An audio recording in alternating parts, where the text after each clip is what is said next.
Well, I'm on the spot. I've been bragging on God all morning. So I walked down, and I was saying this under the tent the other evening. If God puts you on the spot, you have His permission to put Him on the spot. But don't you put God on the spot unless He puts you on the spot first. That's presumption. You'll get in trouble. He'll leave you out hanging to dry. But He put me on the spot. I'm on the spot. So I go down, get ready to pray. Here's how good God is. She just stands up, and she's one of the secretary to one of either the 12 apostles or one of the leadership and the authorities of the church. She stands up, and the Lord just straightens her spine out. Just it never gets old. I was telling them under the tent. People ask me sometime, Lynn, which is the best miracle you've ever seen? The last one. The last one is always the best one. She just straightens up. That started it. That was 4:30. Come 8:30, I'm still ministering. In fact, the janitor was sweeping up. The Lord was just doing His thing, healing people, giving words of knowledge, ministering to them. Finally, the janitor says, I got to lock up. So I said, okay, well, so we went outside. Now we're downtown. We're in Sandy. It's a suburb of Salt Lake. We go downtown. We walk outside the church. We're on one of the main whatever you call it, main highways in Salt Lake City. They followed me outside and wouldn't leave me alone. I was still ministering one-on-one on the streets in Salt Lake City. These precious LDS brothers and sisters, cars were waving and honking.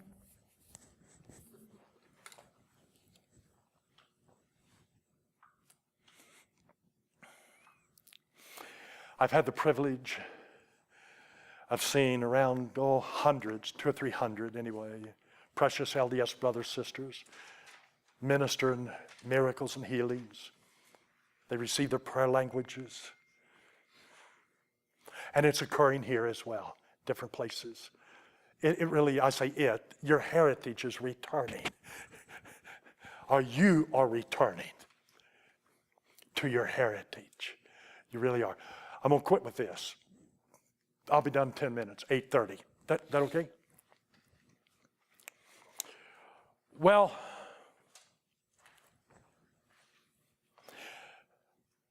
I capture these moments. Here's what I wrote about that. I'll never forget this conference. The place, Sandy, Utah. The date, January 2005. Approximately 2,000 LDS brothers and sisters were present. Kenneth Cope, recording artist, sang. What wonderful ministry this man of God gives. After I was through speaking, many of the saints lingered for personal ministry. I preached from 3:30 to 4:30 that afternoon, then began ministering one-on-one. It was 4:30 when I began. 8:30 that evening, I was still ministering. The caretaker had to lock up the church. We had to vacate the building. So the saints followed me out on the sidewalk. We continued ministering as cars passed by. For 4 hours, I ministered as the Lord touched the wounded and healed the hearts. One after another, there's nothing quite like watching the transformation of faces as they go from sadness to joy, from hopelessness to laughter. So real, you wanted to reach out and grab the joy in the air, and it really was. The word of knowledge was working that evening. Meet Mary, a young lady with dark hair down to her shoulders. She was standing next to me. Mary was in her late 20s, was dressed like an airline stewardess, prim and proper, beautiful young lady. The Spirit began revealing her heart. I said to her, you've given up on religion, haven't you? You're in a state of unbelief. Her eyes began to tear up. I said, does the name Nancy mean anything to you? I could see a small tear beginning to form. You don't know whether Nancy's your friend or not, do you? She nods. Then I say the word California. She was from California. Looking somewhat surprised, she names the town. The Lord whispers, now I will tell you the real hurt in her heart. And He told me. I says, more than anything, you want to experience real love, don't you? with pain on her face. She breaks down, sobbing. I just went through a terrible divorce. The Lord touched her deeply. Meet Charlotte. I'll never forget this. Charlotte even came to town here. Middle-aged. I noticed Charlotte is still attractive, though showing signs of her age. As I look at her, it's like I'm looking into a TV monitor, reading the ticker tape across the screen. I said, you've always known, and we had about 30 or 40 LDS brothers and sisters standing around. I said to her, and I've never met this woman ever in my life. I said, you've always known that you're attractive, but you've always thought, I'm not that attractive. And that's bothered you. Though you're beautiful, the Lord's about to make you even more beautiful. I said that. A man about 5 feet away, I can still see him, interrupts with a look of shock. Do you know who she is? Of course, I had no idea. I'd never laid eyes on the woman. She's Miss USA.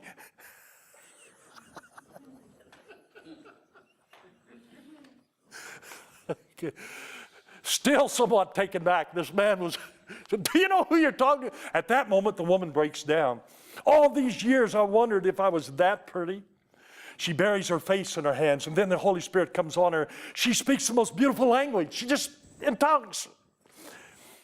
Afterwards, someone interpreted. Again, the Lord put his finger where she was hurting, and he touches her. About 3 feet away from me was a young woman sitting on the front pew. I can still see her. She's taking notes.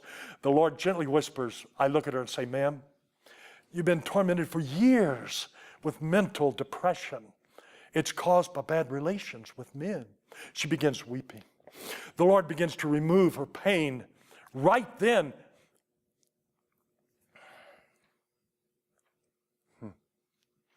And he was. You could see the very countenance on her troubled face begin to change. For 4 hours, I watched the balm of Gilead mend and melt hearts. The following month, I was invited back, and that's why I read this to you. I want to tell you what happened. The following month, I was invited back. Doug, the coordinator, asked the crowd the next following month, how many of you were here last meeting? How many of you were healed? 30 hands went up. I'm done with this. Can I sit down?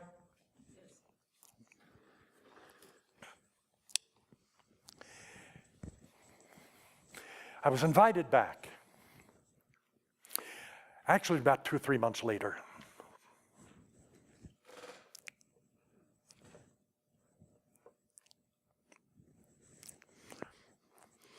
I think I told this under the tent, so Alan, bear with me.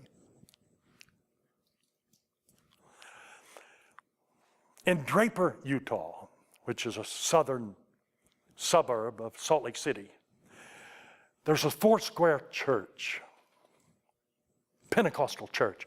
Foursquare church is part of the Pentecostal family. The pastor wanted to befriend the Mormons. You know, he lives among them. His congregation lives among them. They live in Salt Lake. How'd you like to pastor a Pentecostal church in Salt Lake? You know? Okay. He invites me to come. He invites Roy Brown to come. Both of us. We get on a plane, we fly out there. We pull up in the parking lot. I'd never met this man. Roy and I walk into the foyer of the church. And immediately, a man meets us. And he says, are you Lynn Ridenhour? And I could tell he was agitated. I said, yes, sir. He said, follow me. I'm assuming it was the pastor. We go right into his office. It was the pastor. I gotta stand up. Okay. First words out of his mouth, he gets right up in my face. First words were, you are going to preach against that book, aren't you?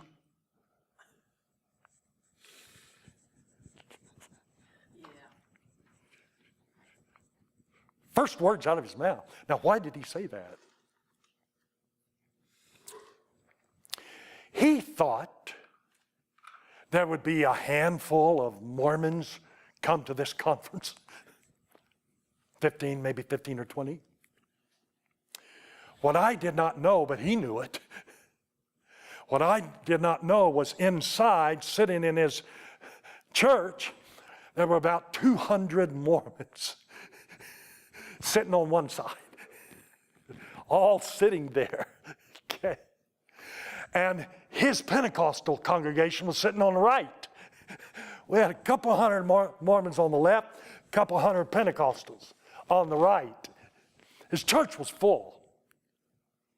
And they all had their quads. You have 3 in 1, they got 4 in 1. So he doesn't know what to do. He's scared. And he does. He said, "You aren't going to preach against that book, aren't you?" Well, I could tell. I said, and I'm crying out to the Lord big time. He's about ready to shut this thing down.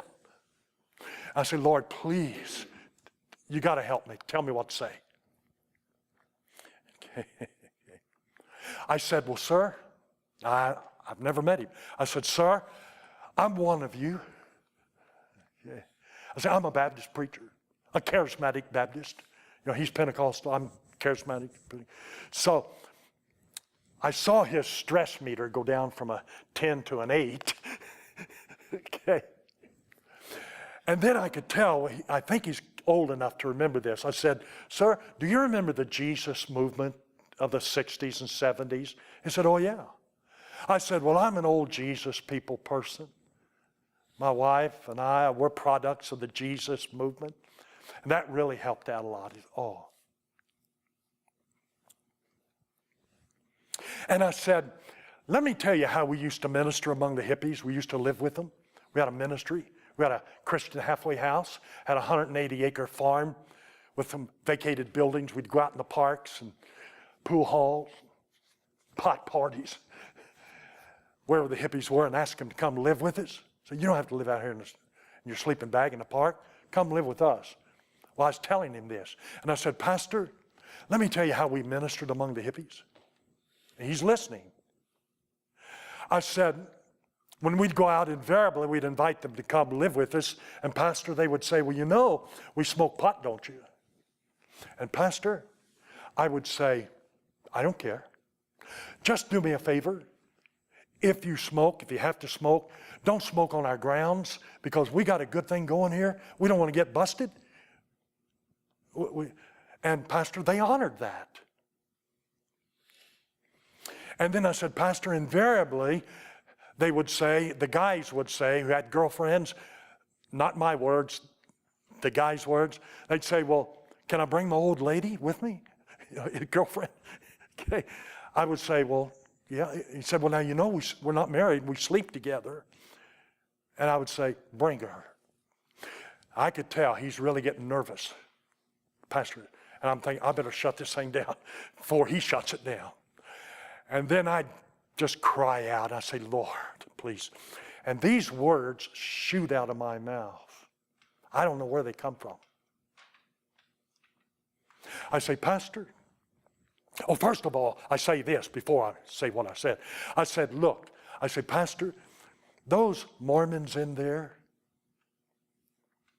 they're no different from the hippies or the drug addicts, in that the drug addicts' problem wasn't that they did drugs. Their problem wasn't that they were living in adultery, Pastor. Their problem was they've never met the living God that you've met and I've met."